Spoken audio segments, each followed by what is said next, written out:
So hello everyone and welcome to physical education India. आज इस video में हम लोग अपने चैप्टर नंबर 3 के लास्ट टॉपिक को कवर करने वाले हैं। यानी कि हमारे जो शुरू के 4 टॉपिक्स हैं हम इनको कवर कर चुके हैं और आज लास्ट हम लोग फिफ्थ टॉपिक यानी कि बैक पेन और आर्थराइटिस की बात यहाँ पे करेंगे। अब ये जो आपका चैप्टर है, ये जो पूरा टॉपिक है या फिर मैं पूरे चैप्टर की बात कर लेता हूँ, तो इसमें बेसिकली हमने आसन्स के बारे में पढ़ा है कि किस पर्टिकुलर प्रॉब्लम के लिए आप कौन से आसन्स परफॉर्म कर सकते हो। अब उन आसन्स के बारे में भी डिटेल है कि उन आसन के प्रोसीजर क्या हैं, उनके फ़ायदे क्या हैं, कब वो आपको नहीं करने चाहिए। तो इसमें से जो आपके क्वेश्चंस बनते हैं, वो जनरली जो लॉन्ग वाले क्वेश्चंस बनेंगे, वो आपके आसन के प्रोसीजर आ जाएँगे या फिर कुछ 2-3 आसन्स दे देंगे और उनके फ़ायदे आपको वहाँ पे पूछ लेंगे। या फिर आपको कोई भी एक डिसीज़ का नाम दे देंगे, जैसे बैक पेन दे दिया या हाइपरटेंशन दे दिया या ओबेसिटी दे दिया और आपसे पूछेगा कि इनके बारे में, आसन्स के बारे में लिखो। तो बेसिकली आपको करना क्या है, आपको इन सारे टॉपिक्स को अच्छे से समझना है और उनके आंसर्स को भी ध्यान में रखना है कि आपको कभी भी पूछा जाए तो आप उसको लिख सकते हो। कुछ तरीके मैंने बताया कि कैसे आप आसन्स के प्रोसीजर याद कर सकते हो, कैसे आप उनको सीख सकते हो। तो उसको फॉलो करना तो ज़रूर आपका ये हो जाएगा। प्लस जो छोटी-छोटी चीज़ें हैं, वो आपके एमसीक्यू के पॉइंट ऑफ व्यू से बहुत ज़्यादा इंपॉर्टेंट है क्योंकि एमसीक्यू में भी आपके क्वेश्चंस आने लगे हैं। प्लस जो इमेजेस मैं भी आपको आसन की दिखाऊँगा, ये तो बहुत छोटा-सा टॉपिक है, लेकिन जो हमने पहले आसन्स पढ़े थे, उसमें इमेजेस को ध्यान रखना बहुत ज़्यादा ज़रूरी है क्योंकि इमेज देके भी आपसे पूछा जा सकता है कि ये कौन-सा आसन हो रहा है या फिर ये किस पर्टिकुलर प्रॉब्लम को ठीक करने के लिए आसन होता है, ठीक है? तो फिर से इस बार मैं यहाँ पे ये टॉपिक आपको पढ़ाऊँगा, जल्दी-जल्दी पढ़ाऊँगा। इंग्लिश, हिंदी दोनों में नोट्स मिल जाएँगे। हालाँकि जो प्रोसीजर है वो एक सिर्फ़ इंग्लिश में ही है क्योंकि उसमें आप आराम से समझ जाओगे और नीचे कुछ सेल्फ असेसमेंट क्वेश्चन है, उसको भी आप सॉल्व कर सकते हो लास्ट में।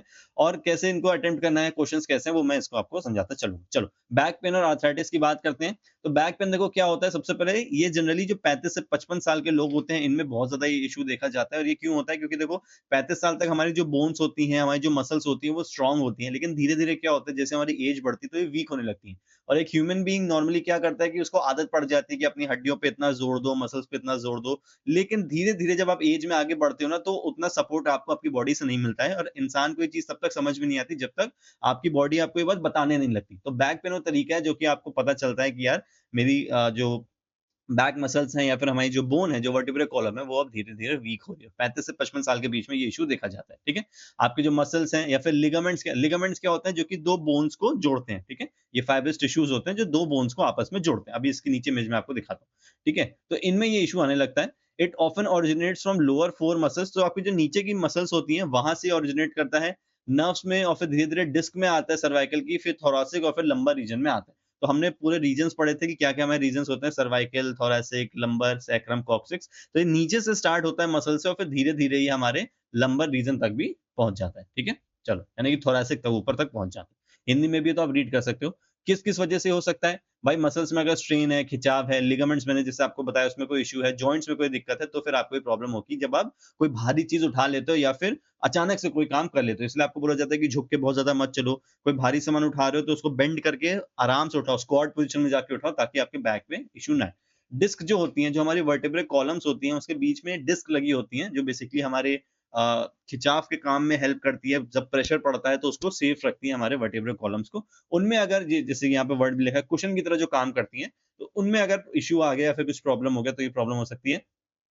स्पाइनल कर्वेचर अगर आप एब्नॉर्मल चलते हो, हमने बात करी थी डिफॉर्मिटीज़ की, काइफोसिस, लॉर्डोसिस, वो बीमारियाँ अगर आपको होने लगी क्योंकि आप टेढ़े-मेढ़े चलते हो, तो ये भी आपको हो सकता है बैक पेन उससे हो जाएगा। या फिर आप सो रहे हो गलत तरीके से, तो भी आपको इश्यू हो जाएगा। आपने देखा होगा कभी आप अगर अपनी गर्दन पे ज़्यादा तकिया लगा के सो जाओ, सुबह आप उठते हो तो आपकी गर्दन में दर्द होने लगता है। तो ये भी सब रीज़न्स होते हैं, ठीक है? सिम्पटम्स क्या-क्या है भाई? दर्द होगा आपको बैक में, ठीक है? स्वेलिंग हो सकती है आपके बैक में। प्रिवेंशन कैसे बच सकते हैं? योगा करो और स्ट्रेंथ करो पीछे वाले पार्ट्स को, अपने बैक को स्ट्रेंथ करो। बॉडी वेट मेंटेन करके रखो और अच्छे पोस्चर में चलो, तो आपका जो बैक पेन है आप उससे बचे रहोगे, ठीक है? हिंदी में भी आप इसको रीड कर सकते हो और ये जो नोट्स हैं ये आपको टेलीग्राम चैनल पे मिल जाएँगे, नीचे डिस्क्रिप्शन में लिंक दिया हुआ है, ठीक है? अब बात करते हैं आर्थराइटिस की। आर्थराइटिस क्या होता है? ये जनरली आपका जॉइंट्स का प्रॉब्लम होता है। कहीं भी आपको आर्थराइटिस सुनने को मिले, आप समझ जाना कि जॉइंट्स की बात यहाँ पे हो रही है। आर्थराइटिस क्या होता है? स्वेलिंग होती है, टेंडरनेस होती है ऑफ 1 और मोर जॉइंट। एक से ज़्यादा जॉइंट में जब हमारे स्वेलिंग हो जाती है, तो हम उसको आर्थराइटिस बोलते हैं। 2 कॉमन हमारे आर्थराइटिस होते हैं, एक ऑस्टियो-आर्थराइटिस होता है और एक रूमेटॉइड आर्थराइटिस होता है, ठीक है? क्या-क्या होते हैं? बहुत सिंपल से हैं, बस इतना समझ लो। Arthritis sorry osteoarthritis causes cartilage to break down. तो हमारी बोन में ना कार्टिलेज होते हैं। देखो, मैंने आपको लिगामेंट बताया था। ये जो आपको पार्ट दिख रहा है बाहर वाला, ये क्या है? ये है लिगामेंट, ठीक है? ये मैं आपको इसलिए बता रहा हूँ ताकि अगर आपको आंसर लिखने को है लॉन्ग वाला, तो आप कुछ अच्छी बातें उसमें लिख पाओ ताकि या फिर इसका डायग्राम बना पाओ ताकि जो टीचर होंगे वो काफ़ी ज़्यादा इंप्रेस होंगे क्योंकि खुद फिजिकल एजुकेशन के टीचर्स को बहुत पसंद होते हैं टॉपिक अगर बच्चा उनको बताता है, ठीक है? तो ये आपके लिगामेंट्स हो गए दोनों तरफ, जो आपकी दोनों बोन्स को जोड़ के रख रहे हैं। और ये जो आपको पार्ट दिख रहा है, ये है आपका कार्टिलेजेस, ठीक है? कार्टिलेजेस का बेसिकली काम क्या होता है, ये आपके प्रेशर को एब्जॉर्ब करने में हेल्प करते हैं। जब आप जंप करते हो, अगर ये घुटना आपका है, तो आप जब जंप करते हो, तो आपकी जो 2 नीज़ होती हैं, जो आपके बोन्स हैं, जो आपकी फीमर बोन है, टिबिया है, फिबुला है, तो उनके बीच में एक यहाँ पे कार्टिलेज लगी हुई है, ताकि इन पे ज़ोर ना पड़े और ये टूटे ना, इसीलिए इसको हम कार्टिलेज बोलते हैं। अब जब आपको ऑस्टियोआर्थराइटिस होता है, तो ये जो कार्टिलेज होती है, ये देखो यहाँ पे ये टूट गई, ठीक है?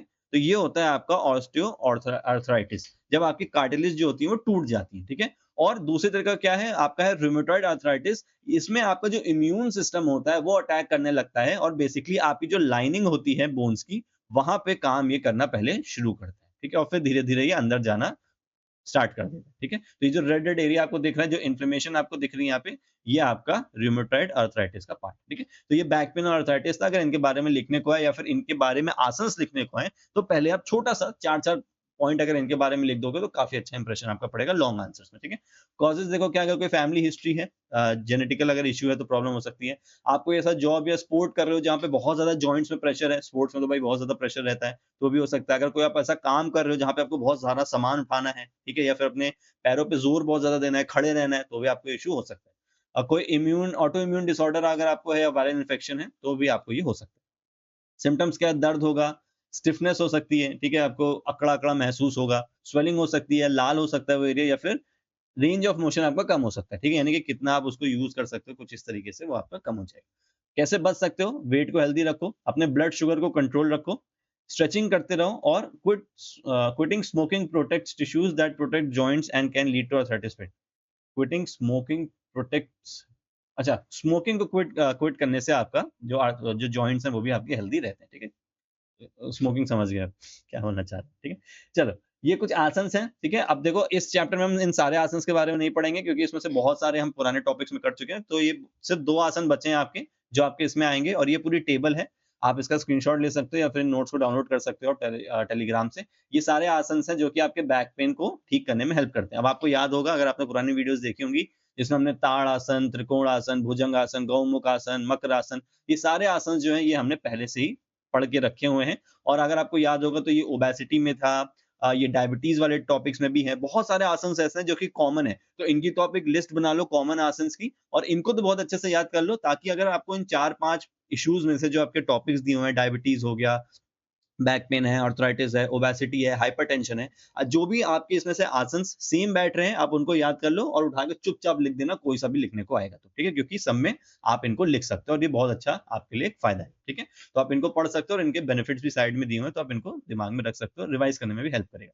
अब बात करते हैं अर्धचक्रासन की, जिसको हम हाफ व्हील पोज़ बोल रहे हैं। हालाँकि मेरे ख्याल से ये वाला भी हम पहले पढ़ चुके हैं, पुराने टॉपिक्स में हम कवर कर चुके हैं। सिर्फ़ 2 ही हैं इसमें, हम 2 फटाफट कवर कर लेते हैं। तो देखो, अर्धचक्रासन, सबसे पहले इस इमेज को ध्यान में रखो, ये है आपका अर्धचक्रासन, जिसको हम हाफ व्हील पोज भी बोलते हैं, ठीक है? अगर ये इमेज बन के आती है तो आपको पता होना चाहिए कि ये कौन-सा आसन है और आप वहाँ पे आंसर अपना टिक कर सकते हो। सेकंडली, मैंने आपको बताया है कि ये जो पोस्चर आप इमेज में इस समय देख रहे हो, ये फाइनल पोस्चर होता है आपके आसन का, यानी कि ये जो पीछे चली गई हैं यहाँ पे महिला, ये फाइनल पोस्चर है। और अब आप इतने समझदार तो हो कि आप इस पोस्चर में कैसे गए होगे? आप लेट के तो स्टार्ट करोगे नहीं, बैठ के स्टार्ट करोगे नहीं, खड़े होके स्टार्ट करोगे।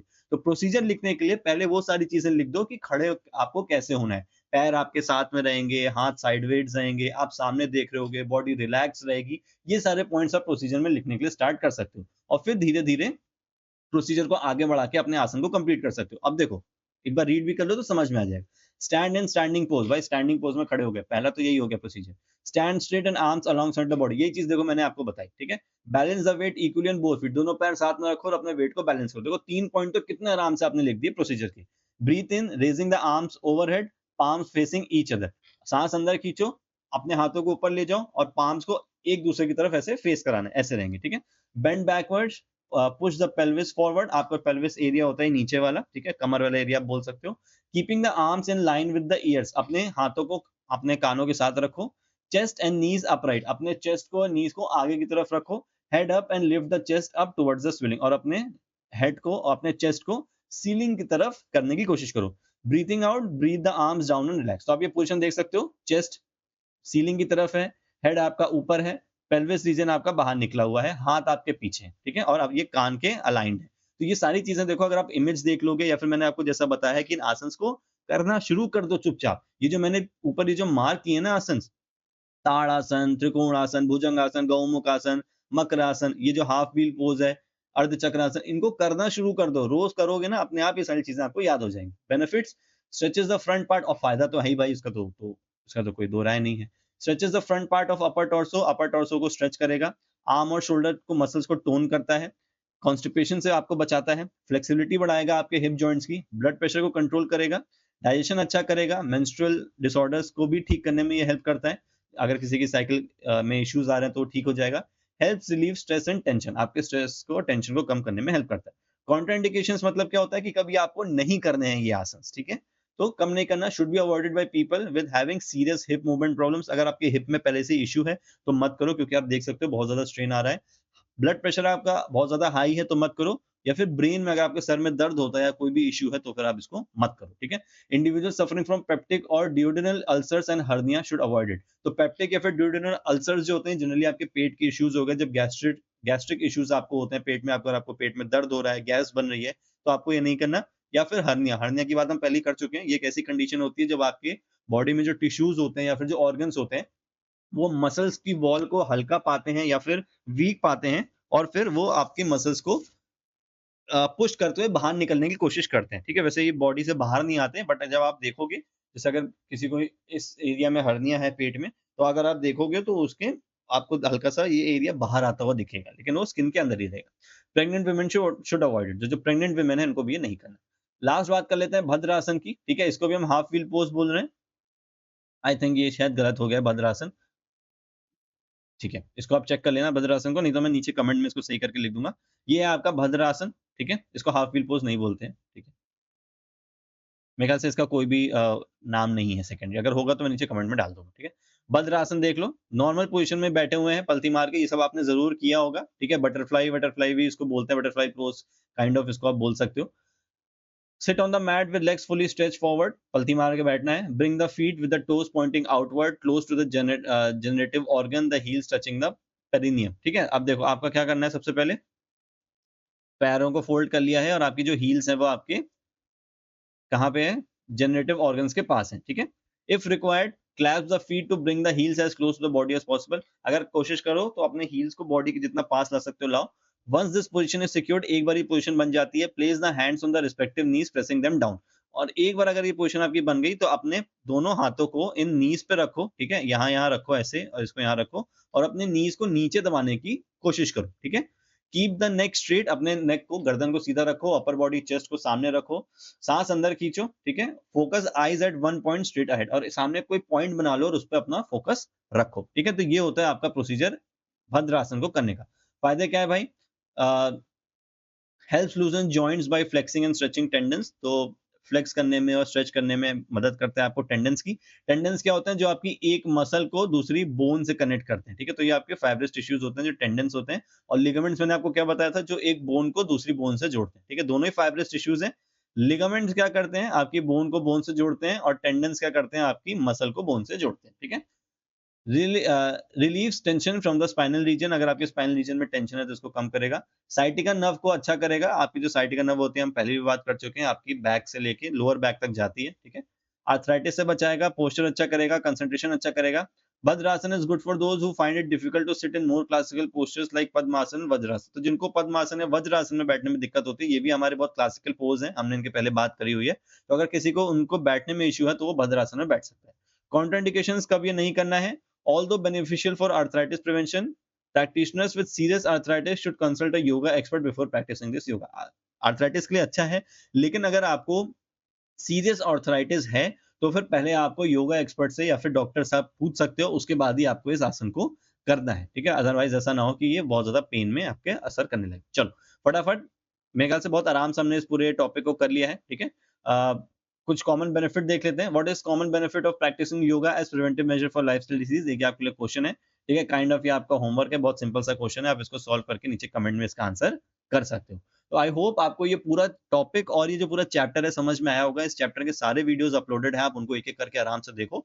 जब ये पूरा सब कुछ कंप्लीट हो जाएगा, अगर आप कमेंट में ऐसा बोलते हो कि इनका एक वन शॉट या फिर एक क्विक रिवीजन जैसा वीडियोस बनाना है, तो वो भी बन जाएंगे। प्लस अगर इनके पास्ट ईयर के क्वेश्चंस आप देखना चाहते हो तो वो भी आप कमेंट करके बता सकते हो, वो वीडियोस भी आपके लिए बन जाएंगे। और बहुत सारे आपके लिए फिजिकल एजुकेशन से रिलेटेड वीडियोस इस चैनल पे आते रहेंगे, तो आप चैनल को सब्सक्राइब जरूर कर लेना। और कोई भी अगर आपका फीडबैक हो तो आप उसको कमेंट में लिख सकते हो। Alright, so thank you so much for watching this video and stay safe.